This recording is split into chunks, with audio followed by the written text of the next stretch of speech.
Hai Church, Shalom semuanya. Puji Tuhan, kita dapat bertemu kembali dalam ibadah GGIC Digital Church hari ini. Kami menyambut Anda semua yang baru pertama kali bergabung dalam ibadah GGIC Digital Church hari ini. Dan kami sangat senang Anda menjadi bagian dari GGIC. Doa kami kiranya Anda semua dijamah oleh Roh Kudus sepanjang ibadah ini. Dan oleh karena itu, mari siapkan hati dan hidup Anda untuk dipenuhi oleh hadirat Tuhan dan berkat firman Tuhan. Selamat mengikuti ibadah.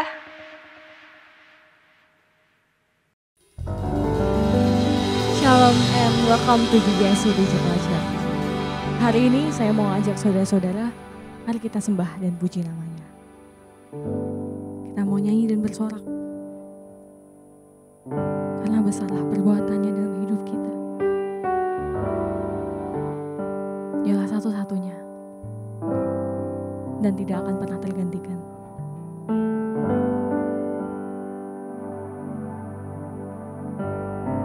Shout to the Lord.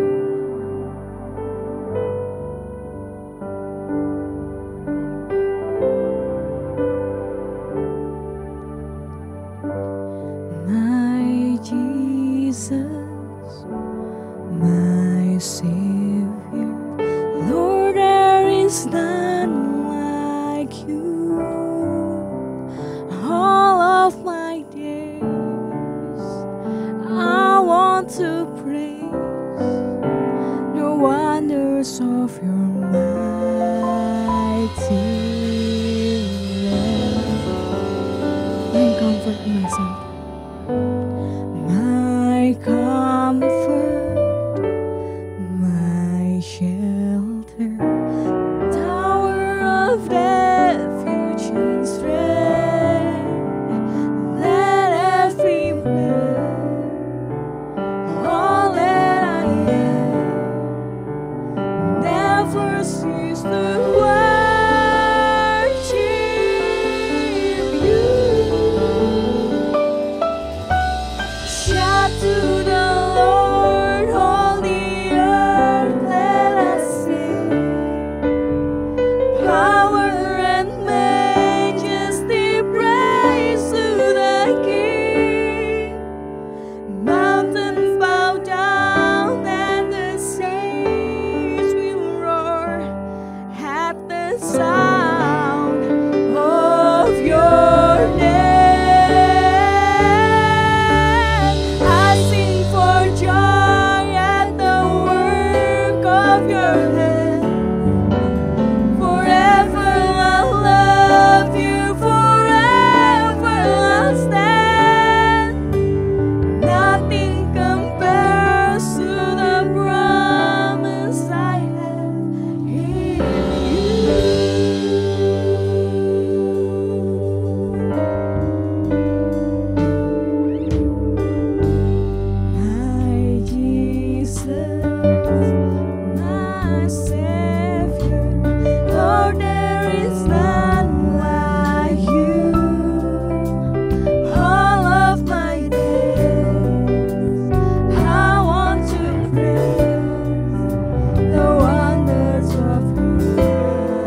Haleluya, saudara, shalom.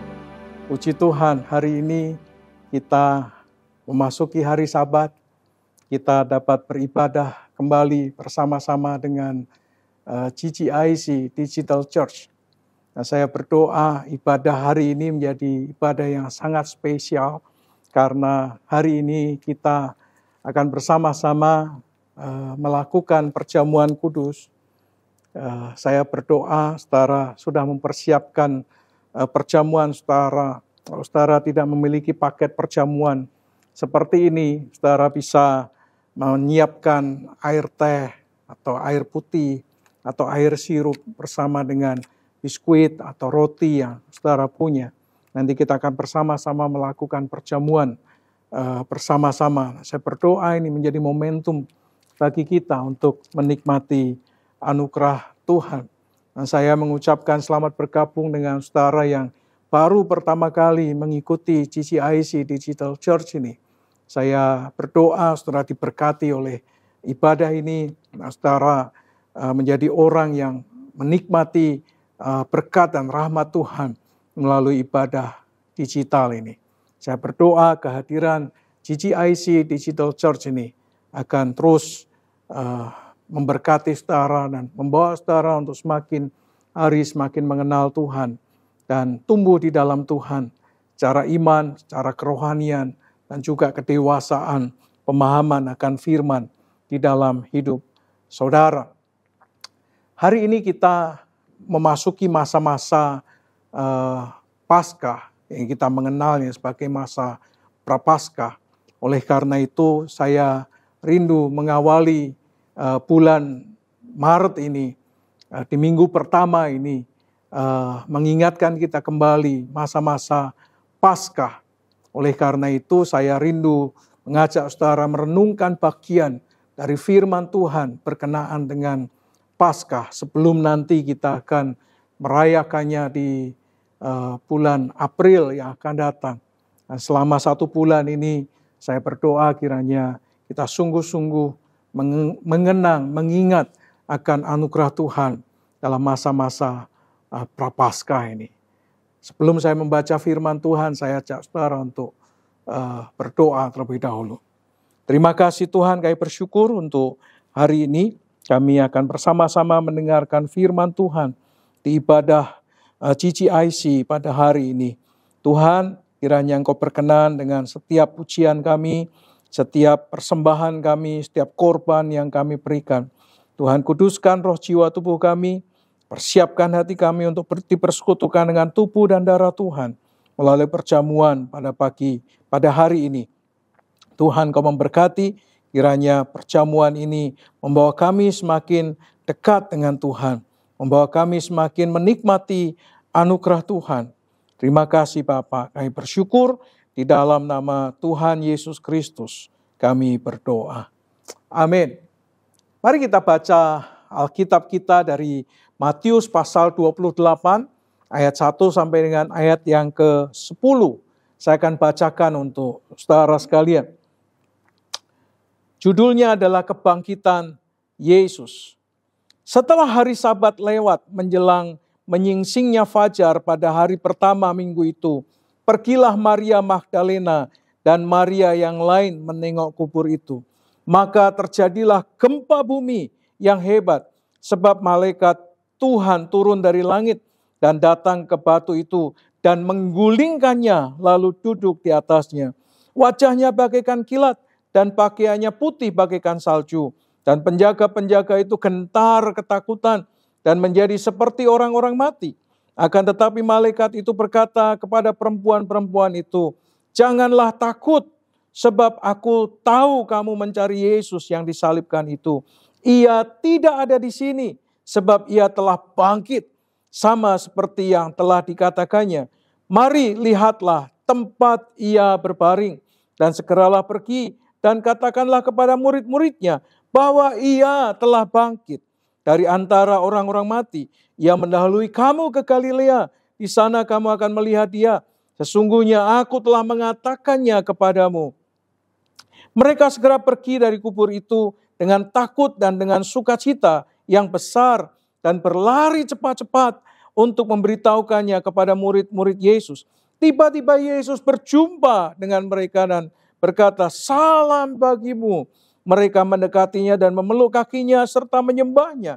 Kata Yesus kepada mereka, "Jangan takut, pergi dan katakanlah kepada saudara-saudaraku supaya mereka pergi ke Galilea dan di sanalah mereka akan melihat aku." Wow, saudara, saya berdoa ini akan menggairahkan kita kembali mengingat akan karya besar Tuhan bagi dunia yang mengaruniakan anak yang tunggal supaya Anda dan saya tidak binasa melainkan beroleh kehidupan yang kekal. Nah, saudara, peristiwa penyaliban dan kebangkitan Tuhan Yesus ini seharusnya merupakan sebuah peristiwa yang tidak mengejutkan.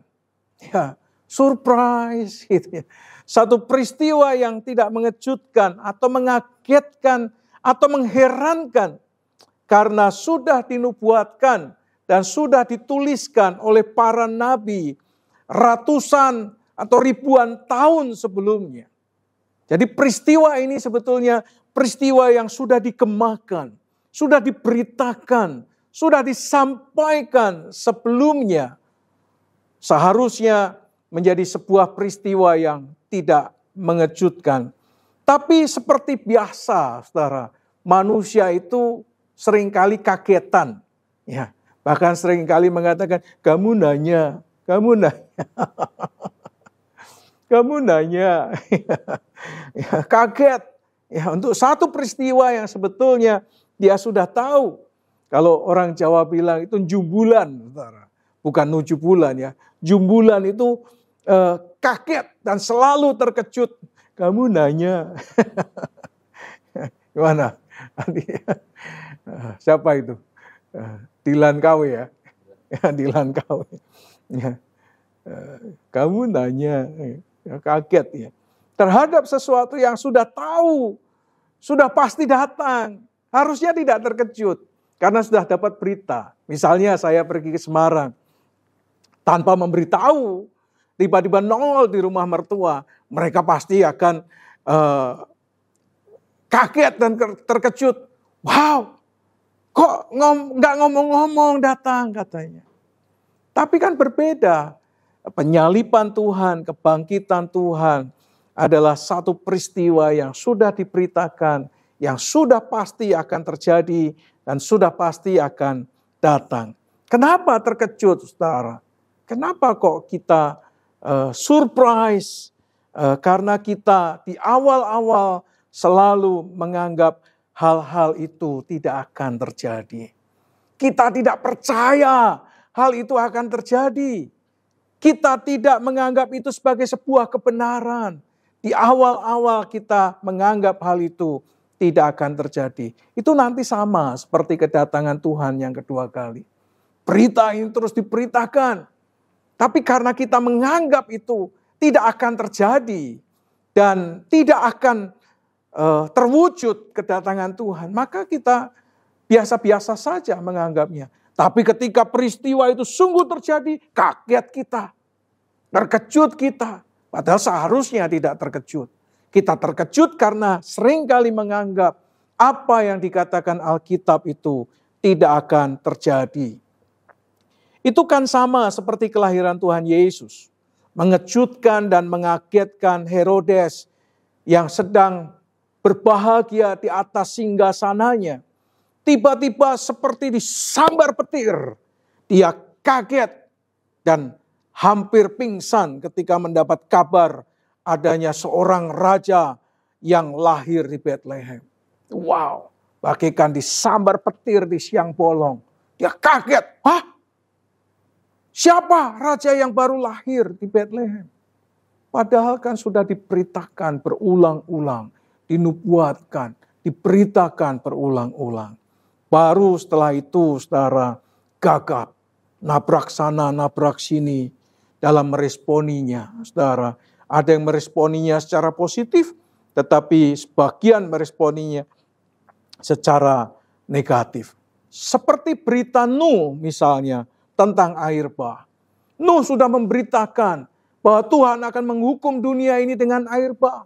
Berita itu dianggap sebagai berita bohong, hoax, dianggap sebagai sesuatu yang tidak bakal terjadi. Orang menanggapinya dengan cibiran, bahkan dengan cemoohan dan lain-lain. Tapi tiba-tiba hujan turun tidak berhenti selama berhari-hari dan menyebabkan pintu-pintu air, sumber-sumber air terbuka. Tiba-tiba bumi tergenang. Sedemikian rupa rumah-rumah mereka tenggelam dan semua orang binasa. Tidak ada yang hidup kecuali Nuh, istri, 3 orang anak, dan 3 orang menantunya saja yang hidup. Seperti berita pembuangan bangsa Israel ke Asyur, berita pembuangan bangsa Yehuda ke Babel, disampaikan berulang-ulang oleh Nabi Yesaya, disampaikan berulang-ulang oleh nabi-nabi yang lain, oleh Hosea, oleh Yoel, oleh yang lain-lainnya, saudara. Mereka menerima berita nubuatan itu, disampaikan berulang-ulang oleh para nabi, diingatkan supaya mereka bertobat. Tapi bangsa Israel tidak meresponinya dengan baik, malah mencibir apa yang dikatakan oleh para nabi. Tidak mungkinlah hal itu akan terjadi. Kita kan umat kesayangan Tuhan. Tidak mungkinlah hal itu terjadi. Kita kan orang pilihan Tuhan. Saudara, mereka terkejut ketika peristiwa itu terjadi. Ketika banjir bah terjadi, ketika pembuangan itu benar-benar terjadi, mereka melongo. Mereka mengatakan, loh, kok Allah mendatangkan air bah? Loh, kok Allah tega membuang umatnya? Mereka terkaget-kaget, mereka terkejut. Saudara, demikian juga dengan kematian Yesus di atas kayu salib. Demikian juga dengan kebangkitan Yesus pada hari yang ketiga, dikatakan it is written. Sudah tertulis, saudara. Sudah tertulis, it is written. Berita tentang salib selalu mendatangkan keprihatinan, kesedihan, tangisan, bahkan ketidakrelaan melepas Yesus yang mereka cintai dan mereka kasihi. Berita tentang salib membuat mereka ngeri memandangnya. Sehingga mereka mengatakan, tidak mungkin hal itu terjadi. Tidak mungkin hal itu terjadi. But it is written. Sudah tertulis. Ketika peristiwa itu terjadi, kepala mereka tertunduk lesu. Langkah mereka gontai. Mereka diliputi dengan kesedihan yang luar biasa, seperti yang terjadi dengan Kleopas yang berjalan dari Yerusalem menuju ke Emmaus. Peristiwa tentang salib, ketika hal itu terjadi, mereka lesu, mereka gontai. Tetapi saudara, tiba-tiba wajah mereka berubah 180 derajat. Wajah mereka dipenuhi dengan sukacita yang besar pasca mendengar Yesus telah bangkit. Saudara, jangan terkejut, saudara. Peristiwa penyaliban dan kebangkitan Tuhan, it is written. Sudah tertulis dan pasti terjadi. Dan pasti terjadi. Karena sudah tertulis di dalam Alkitab. Alkitab mengatakan tiba-tiba mereka dipenuhi dengan sukacita yang besar pasca mendengar Yesus telah bangkit. Kalau saudara menggali firman Tuhan lebih jauh, kata sukacita yang besar adalah kata yang sama yang dipakai oleh Lukas ketika menggambarkan wajah dari para gembala ketika mendengar berita kelahiran daripada para malaikat yang memberitakan kabar sukacita itu. Dikatakan, sesungguhnya aku memberitakan kepadamu kesukaan besar. Jadi kata sukacita besar yang dipakai di dalam Matius itu sama seperti sukacita besar yang digambarkan oleh Lukas ketika malaikat memberitakan kepada kaum gembala itu. Aku memberitakan kepadamu kesukaan besar. Kalau saudara membaca Alkitab yang terbuka, menerjemahkan sukacita besar. American Standard Version menerjemahkan, I bring you good tidings of great joy. Wow, kabar sukacita yang sangat besar. Wow, luar biasa. Untuk seluruh bangsa, sama saudara, kalimat ini sama. Katanya sama, terjemahannya sama. Jadi saudara, berita kebangkitan Tuhan dan kabar kelahiran Tuhan Yesus itu menghadirkan sukacita besar. Kelahirannya mendatangkan sukacita besar, kebangkitannya mendatangkan sukacita besar. Ini membuktikan saudara bahwa salib bukan akhir dari segalanya. Salib tidak berujung pada kedukaan. Salib adalah jalan untuk menikmati kemuliaan yang lebih besar. Salib tidak harus disambut dengan kesedihan, dengan jalan yang gontai. Karena salib adalah jalan untuk melihat karya Allah yang lebih besar, yaitu kebangkitan. Karena tanpa salib tidak akan ada kebangkitan. Tanpa salib pengharapan akan mati. Tanpa salib dunia akan tetap dicengkram dengan dosa, kuasa maut, kuasa iblis. Tanpa salib tidak akan ada keselamatan. Tanpa salib, saudara, tidak akan ada gereja yang lahir di dunia ini. Sama seperti firman Tuhan dalam Yohanes 12 ayat 24. Aku berkata kepadamu, sesungguhnya jikalau biji gandum tidak jatuh ke dalam tanah dan mati, ia tetap satu biji saja. Tetapi jika ia mati, ia menghasilkan banyak buah. Salib, kematian Tuhan melahirkan gereja.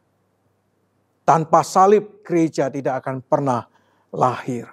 Karena kematian Yesus itulah yang menyebabkan gandum itu tumbuh menjadi semakin banyak dan menghasilkan banyak buah. Saudara, memang pada masa lampau, salib itu dihubungkan dengan yang namanya penjahat. Karena pada masa itu penjahat-penjahat yang mendapatkan hukuman mati, hukumannya adalah penyaliban. Oleh karena itu kita melihat ada orang di sebelah kanan kiri Tuhan Yesus. Dua orang penjahat yang disalibkan bersama Yesus. Jadi Yesus itu disandingkan dengan para penjahat. Disamakan dengan penjahat. Penyaliban itu dihubungkan dengan penjahat. Salib itu berhubungan dengan penghinaan, saudara. Karena salib itu adalah tempat di mana orang-orang terkutuk. Dikatakan bahwa di sanalah ada kutuk. Salibkan, kutuk.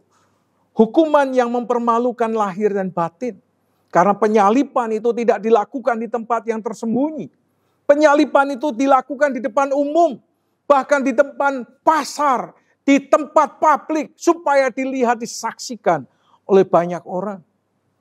Itu menghina, mempermalukan lahir dan batin. Bukan hanya orang yang disalibkan. Tapi untuk keluarga besar juga akan merasakan penghinaan yang sama. Dan orang yang terkutuk juga ada di sana. Yesus disalibkan sebagai yang terkutuk, menanggung semua kutuk dosa dari semua manusia. Tetapi saudara, bagi Paulus, salib ini memiliki nilai yang berbeda. Salib ini memiliki penghargaan yang berbeda. Karena bagi Paulus, salib dipandang sebagai sebuah kemegahan. Karena salib, dia menjadi murid Yesus. Karena salib, dia menjadi hamba Yesus Kristus. Lihat Galatia 6 ayat 14 mengatakan demikian. Tetapi aku sekali-kali tidak mau bermegah selain di dalam salib Kristus. Sebab olehnya dunia telah disalibkan bagiku dan aku bagi dunia. Salib menjadi kemegahan bagi Paulus. Salib telah memisahkan dia dari dunia. bagi Kristus. Salib telah memisahkan dia dari semua kedagingan kenikmatan, memisahkan dia dengan semua keinginan hawa nafsu, dan hidup bagi Kristus. Pada akhirnya menceritakan Yesus yang tersalib, menceritakan Yesus yang disalib, bukan satu hal yang harus dihindari, bukan menjadi satu hal yang harus disembunyikan, tetapi memberitakan Yesus yang tersalib, Yesus yang disalib adalah sebuah kebanggaan, sebuah kehormatan, sesuatu privilege yang dianugerahkan Tuhan dalam kehidupan kita.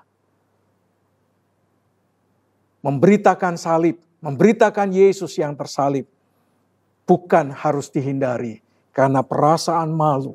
Tapi sebaliknya, saudara, menceritakan Yesus yang tersalib, Yesus yang disalib adalah sebuah kebanggaan. Seperti yang dialami oleh Paulus. Sebuah kehormatan yang tiada taranya. Karena dia disalib bukan sebagai penjahat. Yesus disalib bukan sebagai seorang hukuman. Karena melakukan kejahatan yang patut untuk dihukum salib. Tetapi Yesus disalib sebagai kurban. Supaya tidak ada lagi orang percaya yang hidup di dalam kutuk. Yesus disalib sebagai korban. Supaya mereka yang percaya kepadanya tidak binasa. Melainkan beroleh hidup yang kekal. Yesus disalib sebagai korban untuk mendamaikan. Supaya setiap orang percaya yang tadinya terpisah dari Allah. Mereka dapat kembali masuk ke ruang Maha Kudus. Dapat kembali bertemu muka dengan Bapa di surga. Di dalam Kristus. Di mana salib berubah 180 derajat. Salib bicara tentang kemenangan. Salib bicara tentang terbukanya pintu kemurahan Allah. Bukan lagi bicara tentang penjahat. Bukan lagi bicara tentang penghinaan. Bukan lagi bicara sebagai yang terkutuk. Tapi bicara tentang kemenangan. Bicara tentang pintu kemurahan Tuhan yang terbuka bagi dunia ini. Itulah salib. Saudara, Yesus memberi makna baru tentang salib. Jauh sebelum dirinya sendiri disalibkan. Bahwa salib tidak lagi identik dengan penjahat. Tidak identik lagi dengan hukuman. Tapi salib bicara tentang kemurahan. Bicara tentang kemenangan. Salib bicara tentang anugerah. Salib bicara tentang kasih. Salib bicara tentang kasih karunia. Saudara sekalian yang dikasihi Tuhan. Sehingga orang percaya tidak memandang salib sebagai tempat yang mengerikan. Sebagai tempat yang menakutkan. Tapi mereka memandang salib dengan tangisan. Karena di sanalah mereka melihat Allah yang mengasihi dan menyelamatkan. Teman saya berkata, seorang percaya seharusnya menangis ketika melihat salib Kristus. Karena di sanalah dipakukan semua dosa kita. Di sanalah ditebus semua dosa dan kesalahan kita. Sehingga kita yang seharusnya binasa, tidak binasa, melainkan beroleh hidup yang kekal. Sehingga saudara, orang percaya tidak memandang salib sebagai tempat yang hina dina. Tapi sebagai tempat di mana dia beroleh anugerah dan kasih karunia. Saudara, salib tidak lagi menjadi simbol yang memalukan. Tidak lagi menjadi simbol yang penuh dengan penghinaan. Tetapi salib menjadi simbol yang membanggakan dan keagungan. Kenapa, saudara? Karena saliblah kita diselamatkan. Karena saliblah kita didamaikan. Karena oleh saliblah kita menjadi milik Allah.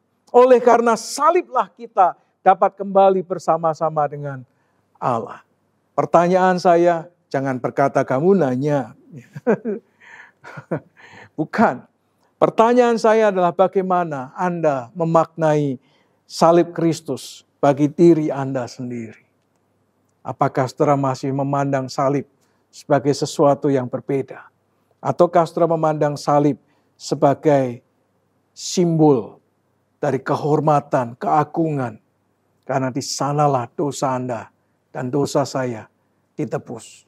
dosa Anda dan dosa saya dihapuskan. Dan beroleh anugerah Tuhan, keselamatan Tuhan melalui salib. Yesus berkata begini, barang siapa mau mengikut aku, dia harus menyangkal dirinya, memikul salibnya setiap hari, dan mengikut aku. Salib merupakan simbol kesatuan dan relasi kita dengan Kristus. Saudara, dia berkata, barang siapa mengikut aku, dia harus menyangkal dirinya, memikul salibnya setiap hari, dan mengikut Yesus. Salib merupakan simbol kesatuan. Salib merupakan simbol relasi dengan Kristus. Saya berdoa, saudara, masa-masa Prapaskah ini, kita memandang salib dengan cara yang berbeda. Kita memandang salib karena di sanalah ada anugerah Tuhan. Kita memandang salib, di sanalah ada kasih Tuhan. Di sanalah anugerah Tuhan dinyatakan. Saya berdoa, salib bukan sesuatu yang mempermalukan saudara dan saya. Memberitakan Yesus yang tersalib adalah sebuah privilege. Bukan sesuatu yang memalukan, bukan sesuatu yang menghina. Karena di salib itulah dunia yang seharusnya binasa beroleh anugerah keselamatan. Termasuk saudara dan saya. Amin. Amin. Mari kita berdoa. Saya berdoa kiranya masa-masa Prapaskah ini mengingatkan saudara akan salib Tuhan yang telah menebus darah. Karena di atas salib itulah darahnya tercurah. Sampai dia berkata, it is finished. Sudah selesai. Tetelestai. Sudah genap. Dan dia berkata, dia menyerahkan nyawanya kepada Bapaknya.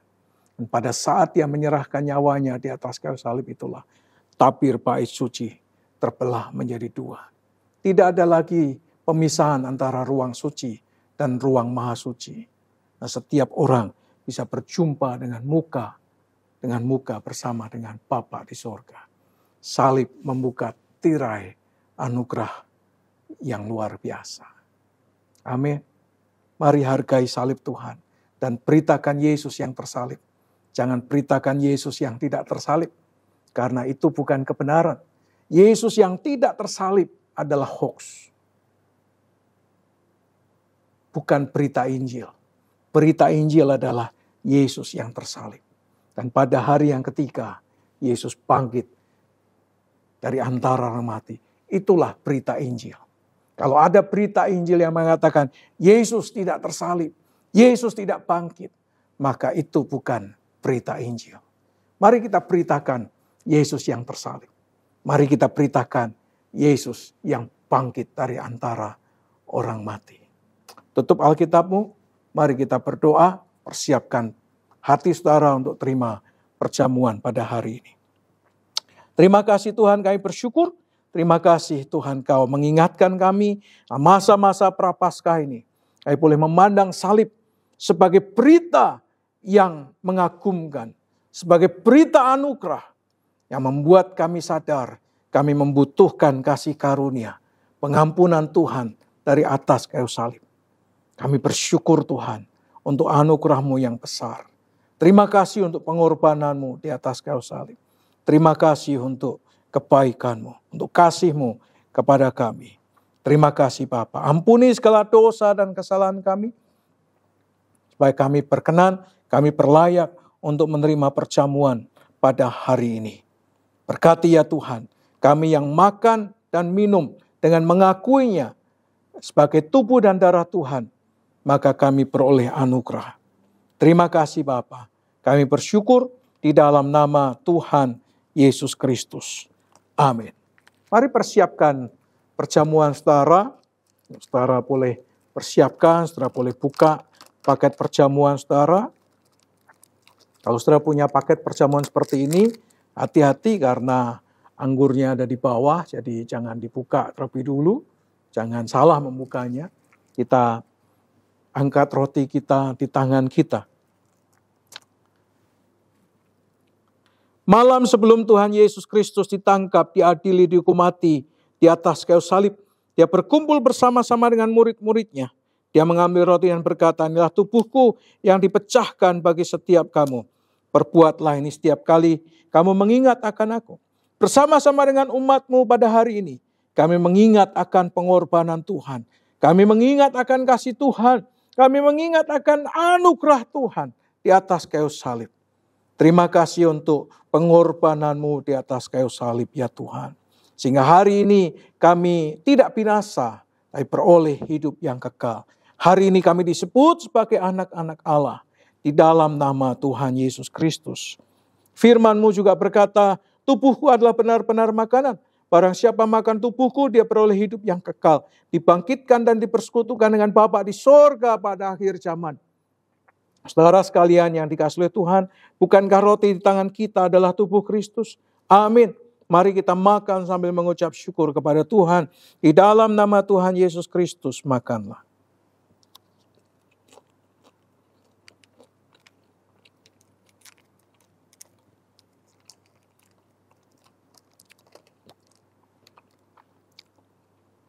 Buka paket anggur saudara, lalu angkat di tangan saudara. Setelah itu dia mengambil cawan dan berkata, inilah darahku, darah perjanjian yang ditumpahkan, dicurahkan bagi pengampunan akan dosa. Firman Tuhan berkata, darahku adalah benar-benar minuman. Barang siapa minum darahku, dia beroleh hidup yang kekal. Dibangkitkan dan dipersekutukan dengan Bapa di sorga pada akhir zaman. Di dalam nama Tuhan Yesus Kristus. Saudara, bukankah cawan di tangan kita ini adalah darah Kristus? Amin. Mari kita minum sambil mengucap syukur kepada Tuhan. Di dalam nama Tuhan Yesus Kristus. Minumlah. Mari naikkan syukur kepada Tuhan. Terima kasih Tuhan, kami mengucap syukur. Terima kasih untuk berkat-Mu. Kami dipersekutukan dengan tubuh dan darah-Mu. Kalau ada di antara saudara-saudara kami yang sakit, di dalam nama Tuhan Yesus, oleh bilur-bilur Tuhan Yesus, jadilah sembuh. Dan kiranya engkau mengalami kesembuhan. Engkau mengalami pemulihan di dalam nama Tuhan Yesus Kristus. Tuhan, pada kesempatan hari ini, kami juga akan menaburkan benih, berkat, persembahan, korban kami. Melalui persembahan di GGIC Digital Church. Melalui rekening yang tertulis, rekening yang ditayangkan. Kami menaburkan benih persembahan ini. Dan kiranya menjadi dupa yang harum di hadapan Tuhan. Dan melaluinya nama Tuhan dipermuliakan. Di dalam nama Tuhan Yesus kami bersyukur.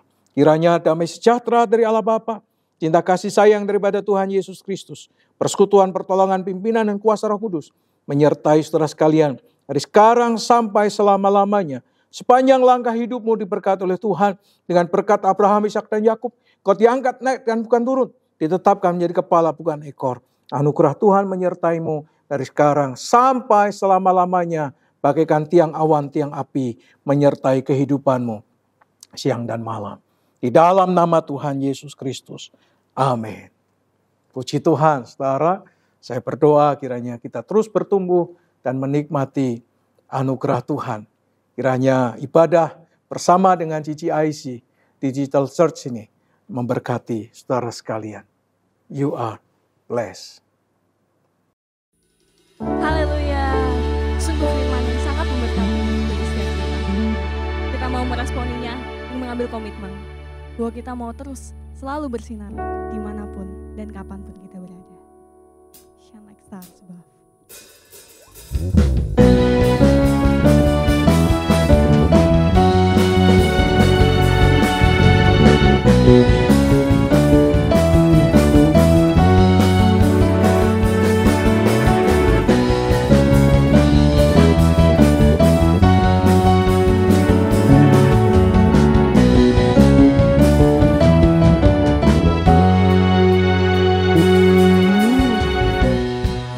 Kau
Let your fire burn in us, burning like the sun, as we glorify, show your kingdom come. We will shine,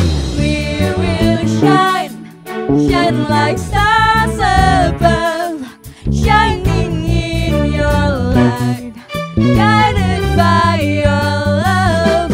Let your fire burn in us, burning like the sun, as we glorify, show your kingdom come. We will shine, shine like stars above, shining in your light, guided by your love. Let your fire burn in us, burning like the sun, as we glorify, show your kingdom come. In all the earth we will shine like stars above, as we're burning like the sun. We will shine like stars above, as we're burning like the sun.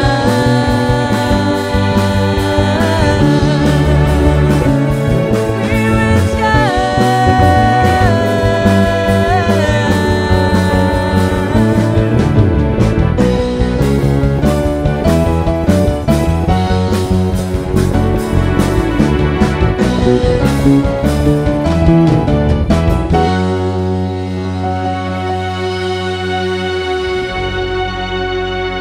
Puji Tuhan, kami percaya Anda semua diberkati melalui ibadah GJIC, melalui pujian dan firman Tuhan hari ini. Bagi Anda semua yang diberkati melalui firman Tuhan, Anda dapat menaburkan benihnya melalui nomor rekening di bawah ini. Oh iya, di tahun 2023 ini ibadah GJIC menjadi jam 7 malam, dan ada satu program baru yaitu Aku dan Kehidupan Doaku yang diadakan hari Jumat jam 7 malam. Sehingga selama sepekan program-program di GJIC adalah yang pertama ada Aku dan Keluargaku yang diadakan setiap hari Selasa jam 10 pagi. Yang kedua ada program Heartbeat yang diadakan hari Rabu jam 7 malam. Yang ketiga ada program Aku dan Alkitabku yang diadakan hari Kamis jam 7 malam. Yang keempat ada program Aku dan Kehidupan Doaku yang diadakan hari Jumat jam 7 malam. Dan yang tidak kalah penting yang kelima ada ibadah GJIC yang diadakan jam 7 malam hari Minggu. Oh iya, jangan lupa untuk dukung terus channel ini dengan cara subscribe dan bunyikan lonceng notifikasinya di YouTube saudara, supaya saudara tidak ketinggalan program-program yang ada di GJIC ini. Sekali lagi, apabila Anda diberkati melalui pelayanan GJIC, Anda dapat mendukungnya dengan menaburkan benih saudara melalui nomor rekening di bawah ini. Dukung terus channel ini dengan cara membagikan video-video melalui handphone saudara ke saudara, kerabat, keluarga, dan handai tolan, supaya mereka semua mendapat berkat juga melalui pelayanan GJIC. Happy Sunday!